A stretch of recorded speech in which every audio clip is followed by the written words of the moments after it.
ಅವಳು ಭಾಳ ತುಂಬಾನೇ ನಾನು ಏನು ಮಾತಾಡಲ್ಲ ಅಂತಿದ್ದಾಳೆ. ಒಂಚೂರು ಮುಂದಕ್ಕೆ ಬನ್ನಿ ಅಮ್ಮ. ಕೆಳಗೆ ಲೋಗೋ ಕಾಣಿ. ಮನೆಯವರಿಗಿಂದ ಆಗೈತೆ ನ್ಯಾಯ ಕೊಡಿಸಿ, ನಾನು ಪ್ರೆಗ್ನೆಂಟ್ ಅತ್ತೆ ನ್ಯಾಯ ಕೊಡಿಸಿ, ನಾನು ಪ್ರೆಗ್ನೆಂಟ್ ಇದೆ, ನೀನು ಮಾಡು ಆಗ್ಬಾರ್ದಿತ್ತು.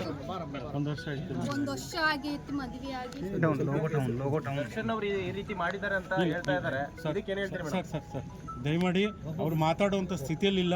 ತಮ್ಮೆಲ್ಲರ ರಿಕ್ವೆಸ್ಟ್ ಮೇರೆಗೆ ಅವ್ರು ಕರ್ಕೊಂಡ್ಬಿಟ್ಟು ಅವ್ರ ಮನಸ್ಸಲ್ಲಿರ್ತಕ್ಕಂಥ ಮನದಾಳವನ್ನು ಹೇಳ್ತಿದ್ದಾರೆ. ಅಷ್ಟಕ್ಕೆ ಇದು ಮಾಡಿ ಮುಂದೆ ಇದು ತಾವೇನು ಹೇಳ್ರಿ ಅಮ್ಮ, ತಾವೇನು ಹೇಳ್ತೀರಿ ಹೇಳ್ರಿ ಅಮ್ಮ. ನ್ಯಾಯ ಒಂದು ಕೊಡಿಸ್ರಿ. ಮದುವೆಗೆ ಒಂದು ವರ್ಷ ಆಗೈತೆ, ನನಗೆ ಹಿಂಗೆ ಆಗ್ಬಾರ್ದು. ನನ್ನ ಗಂಡು ತಾಯಿ ಬೇರೆ ಆಗ್ತದೆ, ಹಿಂಗಾದ್ರೆ ಹೆಂಗ್ ಮಾಡೋಣ?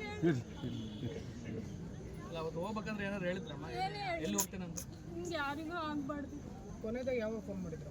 ಮಧ್ಯಾಹ್ನ ಮಾಡಿದ್ರಿ, ಆಮೇಲೆ ನಮ್ಮ ಅತ್ತಿಗೆ ತಿಳಿಸಿದ್ರು. Thank you sir.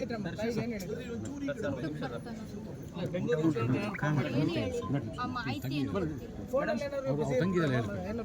Okay, thank you sir.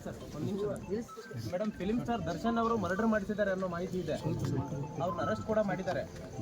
ಏನು ಹೇಳ್ತೀರಾ ಮೇಡಮ್? ಅವರು ಅಭಿಮಾನಿ ಆಗಿದ್ರ ಅಥವಾ ಹೆಂಗೆ ಮನೆಯವರು? ಅಭಿಮಾನಿ ಏನಾಗಿದ್ದಿಲ್ರಿ ಆ ಥರ. ಈಗ ಕಾನೂನು ಹೋರಾಟಕ್ಕೆ ತಾವು ಸಿದ್ಧರ ಕಾನೂನು ಹೋರಾಟಕ್ಕೆ ಕೇಸ್ ಕೊಡೋದು. ದರ್ಶನ್ ಮೇಲೆ ಆರೋಪ ಬಂದಿದೆ ಮೇಡಮ್, ಏನಂತೀರಾ ಅಂತ ಹೇಳಿ?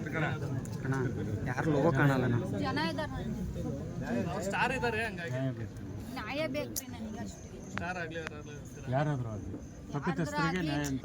ನನ್ನ ಜೀವ ನನ್ನ ಗಂಡ ಅಲ್ರಿ, ನನ್ನ ಪಾಪು ಪ್ರೆಗ್ನೆಂಟ್ ಇದೆ, ನನ್ನ ಜೀವ ನೋಡ್ಕೋಬೇಕು. ಮುಂದೆ ಜೀವನ ಹೆಂಗ್ ಮಾಡೋದು?